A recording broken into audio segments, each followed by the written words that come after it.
तो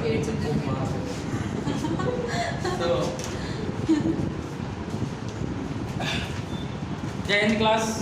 आज हम लोग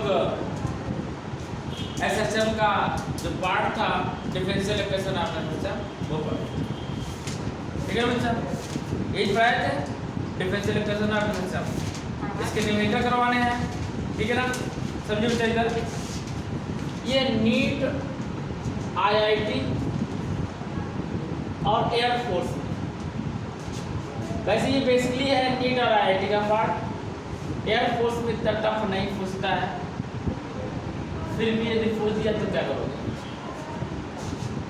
ठीक है। तो बच्चा डिफरेंशियल इक्वेशन आप बस थोड़ा सा बताएंगे, इसका इसके लिए मतलब करवाएंगे direct differential equation of S H M. क्या होती है डिफरेंशियल इक्वेशन बच्चा? देखिएगा, हम लोगों ने ये पढ़ा है y इक्वल ए साइन ओमेगा, ठीक है ना बच्चा। y इक्वल ए साइन ओमेगा। इसका यदि फर्स्ट टाइम डिफरेंशिएशन करेंगे, किस टाइम करेंगे? फर्स्ट टाइम, तो क्या आएगा? dy by dt A omega cos omega, क्या आएगा? A omega cos omega. बच्चा अगेन इसको डिफरेंशिएट कर दें विद रिस्पेक्ट टू बाई, ठीक है ना, विद रिस्पेक्ट टू टी। तो कितना कहलाएगा? d2 बाई dt2, क्या हो जाएगा? d2 by dt2। बच्चा इधर ध्यान दो लड़के, ए ओमेगा, अब ओमेगा टी का ओमेगा आएगा और कास क्या होता है? Minus sign omega T. कितना था बच्चा? Minus sign omega T. तो d2 बाई dt2 इक्वल हमारे पास आएगा माइनस ए, पहले ओमेगा स्क्वायर पहले लिख ले रहे हैं, ओमेगा स्क्वायर ए साइन ओमेगा, ठीक। ये कुछ नहीं है, जस्ट डिफरेंशिएशन है। देखो पहले y का लिखा है साइन ओमेगा टी, इसका टी के रिस्पेक्ट में डिफरेंशिएशन करा दिया, तो dy बाई dt और a, अब ओमेगा टी का करेंगे, टी का 1 ओमेगा पहले आ गया, ए ओमेगा साइन टी का कास टी। अब इसके बाद दोबारा करेंगे तो ओमेगा पहले आ गया, ओमेगा और कास टी का माइनस का sine t, minus A omega square sine omega t. बच्चा अब देखो ए साइन ओमेगा टी की वैल्यू क्या है? बोलो, ए साइन ओमेगा टी की वैल्यू क्या है? y। कितनी है बच्चा? ओमेगा स्क्वायर y, तो y वैल्यू है। अब इसको हम लिखना चाहें लिख सकते हैं dy over dt2 plus omega square y equal 0। तो this is the differential equation of SHM. क्या ये डिफरेंशियल इक्वेशन ऑफ एसएचएम? यही हमने नेक्स्ट में बताया था बच्चा, नोट करिए। तो ये भी आपको अच्छे से पता होगा कि सपोज कर लिया कोई बॉडी है और इस बॉडी पे कोई स्प्रिंग लगी है, ये भी बता चुके थे ना, स्प्रिंग अटैच है। अब इस पे फोर्स कितना लगेगा? F कितना फोर्स होगा? F फोर्स लगा के इसको घसीटा, F फोर्स से। तो जैसे F फोर्स घसीटेंगे और छोड़ देंगे तो कहाँ चला आएगा? बैक, ठीक है ना। तो F प्रोपोर्शनल क्या आएगा? माइनस एक्स, और प्रोपोर्शनल है माइनस के एक्स, F इक्वल माइनस के एक्स आएगा। अब x जगह हम लोग लिख सकते हैं y, F equal minus K Y, ठीक है, F equal minus K Y. अब F इक्वल क्या होता है? ma, a क्या? एक्सीलरेशन, ठीक है ना, माइनस के वाई। और एक्सीलरेशन फार्मूला क्या होता है बताओ? माइनस ओमेगा स्क्वायर वाई, क्या होता है? Minus omega square Y equal minus K Y. Y से वाई कैंसिल किया, माइनस माइनस कैंसिल किया, तो what is K equal m omega square. तो what is omega square equal K Y M. तो इस इक्वेशन में जब वैल्यू पुट अप करेंगे तो क्या आएगा? d2 बाई dt2 अब plus omega K by M into by equal 0, ठीक है ना। बात समझ में आ गई। तो ये हमारा डिफरेंशियल इक्वेशन फाइंड हो गया। अब इस पे बेस में क्या बताने हैं, न्यूमेरिकल बताने हैं। कुछ न्यूमेरिकल हमने नेक्स्ट टर्म पे बताए थे, ठीक है। तो चलो करने से तो ओमेगा को 2πf रख देंगे तो फ्रीक्वेंसी फाइंड हो जाएगी। बोलिए क्वेश्चन कह रहा है कि आठ particle square by distributing SHM of amplitude 5 cm has a maximum speed 34.5 cm of the frequency of its oscillation। तो फ्रीक्वेंसी कितनी होगी ऑसिलेशन, क्या क्या फॉर्मूला का यूज करेंगे। देखिए बच्चा एम्पलीट्यूड दिया गया 5 सेंटीमीटर और जो स्पीड है कितना है 31.4, कितना है 31.4 सेंटीमीटर पर सेकेंड। अब बताओ फार्मूला बोलिए कौन सा यूज होगा। A is equal to minus omega square y बच्चा ध्यान दो, कोई B इक्वल टू क्या पड़ेगा आपको है ओमेगा है, ओमेगा अंडर रूट ए स्क्वायर माइनस वाई स्क्वायर।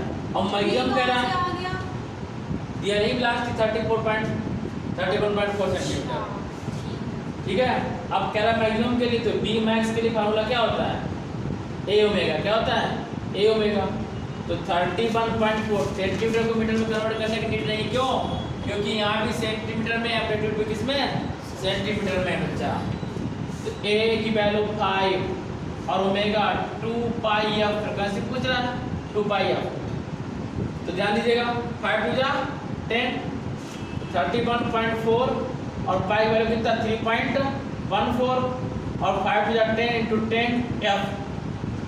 जब मल्टीप्लाई कराएंगे 10 का इसमें कितना जाएगा 3140 और 2 डिजिट पढ़ना है तो मीन्स कितना जाएगा 31.4 हो जाएगा। इस जीरो का मतलब नहीं है, f की वैल्यू कितनी है 1 हर्ट्ज, कितनी है बच्चा 1 हर्ट्ज, दैट्स ऑल। कितना सा आएगा 1 हर्ट्ज, ठीक है ना। एक सेकेंड का क्वेश्चन था बच्चा। देखिए नेक्स्ट क्वेश्चन कह रहा है, बहुत सिंपल क्वेश्चन है। कह रहा था period of simple pendulum is double. अगर सिंपल पेंडुलम का पीरियड डबल कर दिया जाए तो कह रहा है हाँ इट्स लेंथ इज डबल, इसकी लेंथ डबल हो जाएगी। The mass of the Bob is double, तो बॉब का जो मास है वो डबल हो जाएगा। Length is made 4 times, length 4 times हो जाएगी। समझो बच्चा, हम लोग को फार्मूला पता है टाइम पीरियड का T इक्वल 2 रूट L/, ठीक। अब ये मास तो बात ही नहीं हो रही बच्चा, लेंथ की बात हो रही है और ग्रेविटेशनल एक्सेलरेशन की। अब ग्रेविटेशनल एक्सेलरेशन तो चेंज होगा नहीं, वो तो ड्यू टू अर्थ के कारण लग रहा है तो वो सेम रहेगा, ठीक है ना। तो T प्रोपोर्शनल किसके हो जाएगा रूट L के, ठीक है ना। T प्रोपोर्शनल रूट L के। कहते हैं time period of simple pendulum is double. ध्यान दो बच्चा, पहले टाइम T था तो लेंथ L थी, अब टाइम कर दिया गया डबल 2T कर दिया गया, तो नई लेंथ कितनी हो जाएगी। मीन्स हम लोग लिख सकते हैं इसको ऐसे लिख सकते थे कि T स्क्वायर प्रोपोर्शनल L लिख सकते थे कि नहीं। अब टाइम में कर दिया 2T, कितना कर दिया तो 2T का स्क्वायर प्रोपोर्शनल L डैश, कितना जाएगा L डैश। तो what is value of L dash, तो बच्चा L डैश प्रोपोर्शनल कितना जाएगा 4T स्क्वायर, कितना जाएगा 4T स्क्वायर, कितना जाएगा 4T स्क्वायर।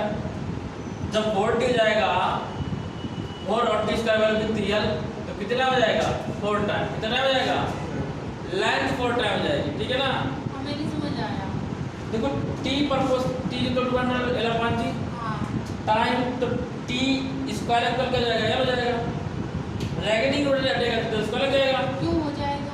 अरे जब रूट आएगा तो स्क्वायर नहीं जाएगा इधर, नहीं वो पहले वाला T प्रोपोर्शनल L क्यों हो जाएगा 2π कांस्टेंट है, घटेगा बढ़ेगा नहीं, ठीक है ना। और ग्रेविटी अर्थ के कारण भी घटेगी बढ़ेगी नहीं, कांस्टेंट रह जाएगी, ठीक है ना।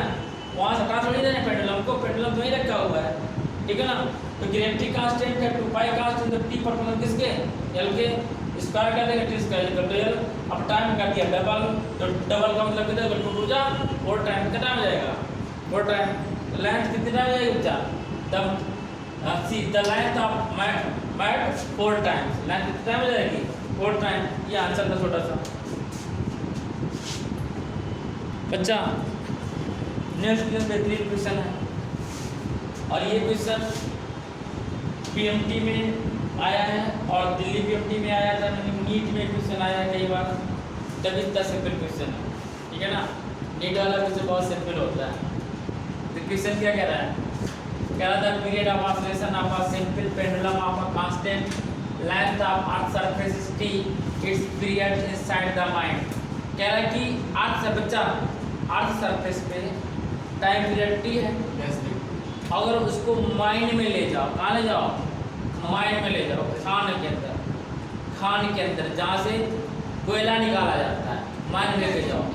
तो माइंड जब लेके जाओगे तो टी की वैल्यू इंक्रीज होगी, डिक्रीज होगी, इक्वल रहेगी, क्या हो, किसकी वैल्यू?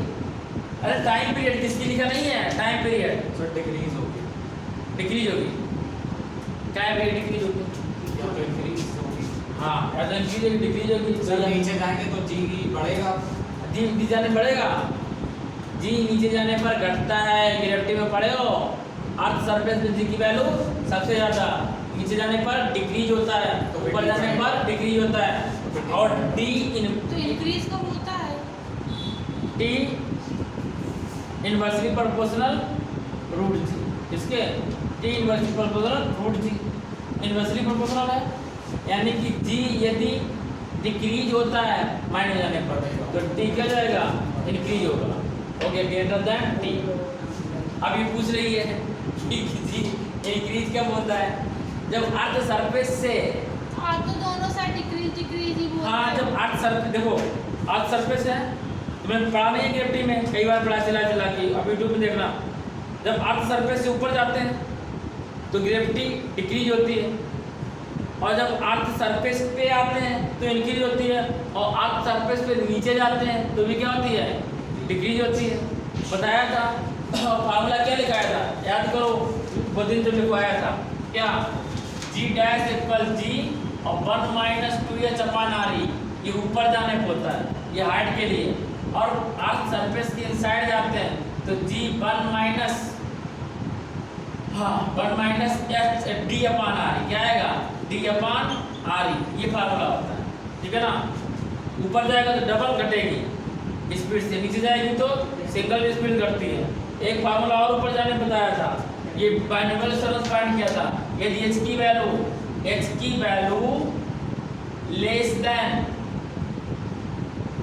r/2 से हो तब ये फार्मूला यूज करते हैं, और ग्रेटर हो h की वैल्यू तो क्या यूज करते हैं, theta is equal to G 1 plus h upon r की पावर होल स्क्वायर, ये बताया था, याद करिए, ठीक है ना। तो बच्चा रिवीजन करते रहिएगा, रिवीजन नहीं करेंगे तो यही हाल होगा।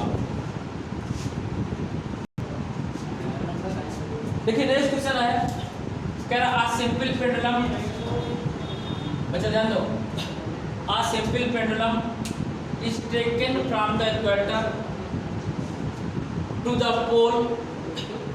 इक्वेटर से जब पोल बजाते हैं तो ग्रेविटी डिक्रीज होती है, डिक्रीज होती है, बताओ, जब इक्वेटर से पोल बजाएंगे, ये बनाया था फिगर, यहाँ पर पोल होता है बताया था, और ये इक्वेटर होता था बताया था। अब इक्वेटर से पोल बजाएंगे तो जी की वैल्यू इंक्रीज होती है, डिक्रीज होती है, इंक्रीज होती है, क्या होती है, क्यों, क्या फार्मूला बताया था, जी डैश इक्वल, वो चैप्टर याद करके आइए, R omega square cos square lambda, ठीक है ना। और ये देखो लैम्डा की वैल्यू यहाँ कितनी होती है, 0 होती है इक्वेटर पे, यहाँ से स्टार्ट करते हैं ना, यहाँ कितनी होती है, 0 होती है, और cos 0 की वैल्यू जब 0 होगी तो cos की मैक्सिमम वैल्यू कितनी होती है, 1 होती है, cos 0 की वैल्यू कितनी होती है, 1 होती है। अब जैसे ऊपर बढ़ेंगे तो cos की वैल्यू डिक्रीज होगी, जब cos की वैल्यू डिक्रीज होगी तो इसका मान जी डैश मान डिक्रीज होगा। जैसे मान लो जी की वैल्यू 10 है, कितना है, 10 है, अब यहाँ इसको कांस्टेंट मान लो, और cos 0 की वैल्यू 1 होती है तो यहाँ पर कितना बचा, 9 बचा, 9 तो नहीं तो 9 से भी कम होता है, और ओमेगा की वैल्यू भी होती है। और जैसे ऊपर जाएंगे यहाँ पर पहुँच गए तो यहाँ कितनी डिग्री एंगल बन गया, 90 डिग्री का, और cos 90 वैल्यू कितनी होती है, 0, तो यहाँ पर जी डैश वैल्यू कितनी जाएगी, 10 जाएगी, कितनी जाएगी, 10 जाएगी, यानी कि पोल पे जी का मान इंक्रीज होता है और इक्वेटर जाने पर क्या होता है डिक्रीज होगा। इक्वेटर से पोल जाएंगे तो जी का मान क्या होगा इंक्रीज होगा बच्चा। अगर जी का मान इंक्रीज होगा और टाइम पीरियड प्रोपोर्शनल क्या होता है अभी बताया था रूट जी। अगर जी इंक्रीज होगा टी क्या होगा, अगर जी इंक्रीज हुआ तो टी क्या होगा डिक्रीज होगा। ठीक है ना, तो फर्स्ट ऑप्शन हो गया, खेल खत्म। ठीक है ना, तो ऐसे क्वेश्चन इसलिए पूछे जाते हैं कि इसके साथ में दो चीज़ें लगी हुई हैं, एक तो एसएचएम और दूसरा ग्रेविटी। तो दोनों को बच्चा लेके चलना है। यदि आपने याद नहीं आ रहा चैप्टर तो आपको पढ़ना है इसको।